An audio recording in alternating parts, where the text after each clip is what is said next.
Alors le vin de voile, qu'est-ce que c'est? C'est un procédé qui est un peu mystérieux. Au bout de 5 ans, dans un tonneau de chêne, on va avoir un voile de levure qui va se créer et qui va protéger le vin contre l'oxygénation. C'est le vin jaune dans le Jura. C'est des vins ici dans le Jura avec une très belle acidité et puis des vins avec une complexité pour les déguster à table qui est incroyable. Parmi les meilleurs vins de voile, effectivement, on peut compter Château Chalon. C'est une toute petite appellation qui est juste à côté. On a aussi du vin de voile qui est produit en Espagne, le Jerez, la Manzanilla.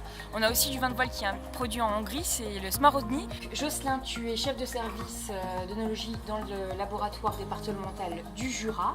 Donc tu es vraiment le spécialiste pour nous parler du vin jaune.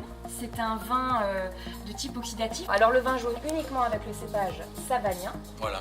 Le savagnin, c'est un peu l'ancêtre des cépages du monde. Donc c'est assez tout à fait, c'est un très mineur. En fait, on retrouve les premières traces de ce cépage à partir du XVIe siècle. Et au niveau de la dégustation, c'est vrai qu'on est toujours un peu binaire. On se dit bah, le vin jaune, c'est du curry, de la noix.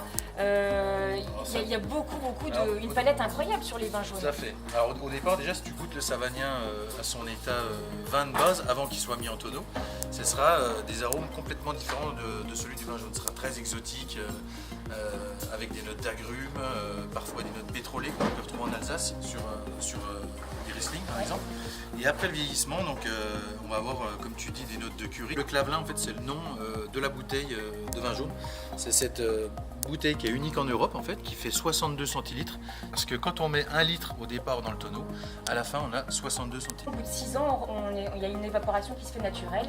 Et donc, on perd du volume. Donc, c'est aussi une concentration d'arômes qui se fait quelque part sous ce voile qui protège le vin pour pas qu'il devienne vinaigre. Tu en parles très bien. Bon bah écoute, j'ai tout compris grâce à toi.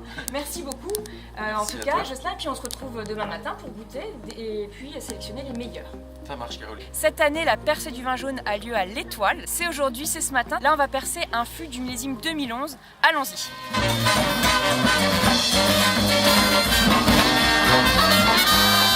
On est bien dans un pays où il y a des conditions extrêmement favorables pour que ce voile s'installe. Sans doute que la cave joue un rôle très important. Vous imaginez le mystère qui demeure autour de ce vin. On est absolument incapable aujourd'hui de dire comment on fabrique du vin jaune.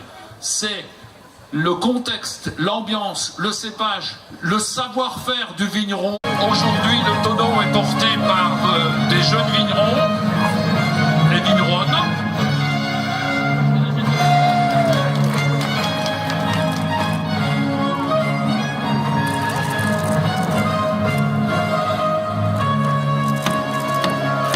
Allez, on lève les verres jusqu'en haut sur la colline. Superbe, oh c'est magnifique. Oh là là. Alors on peut applaudir cette percée, cette 21e percée aujourd'hui à l'Étoile. Moi je dis compte-toi en toi et boum. Et vive la foi.